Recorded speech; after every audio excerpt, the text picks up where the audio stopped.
দিচ্ছি। কি অবস্থা!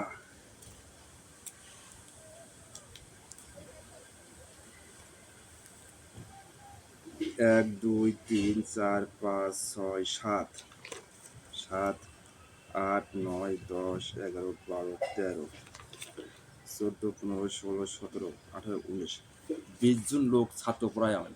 ২০ জন ছাত্র পড়ায়। ২০ জনের ভিতরে মাস পার হাজার ৫ জন টাকা দেয়, ৫ জন টাকা দেয় না। মানে ওই ১.৫ মাস চলে যায়। এমন অবস্থা হয়েছে।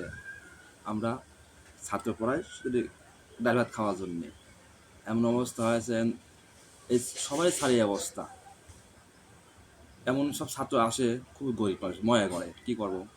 ১ মাসের টাকা দেয়, আবার ২ মাস পর টাকা দেয় না। এই অবস্থায় ছাত্র ২০ জন ছাত্র পড়ায়, আবার মাসে ১০,০০০ টাকা আসে। এর ভিতরে টাকা পায় ২,০০০। ছাত্র বা ছাত্রটা কীভাবে বাঁচবে আপনারা বলেন। সবাই ছাত্র বাপ মা সবাইকে বলতেছি, আপনারা প্রতি মাসের টাকা প্রতি মাস টাকা ক্লিয়ার করে দিবেন, তাহলে আমরা বাঁচি।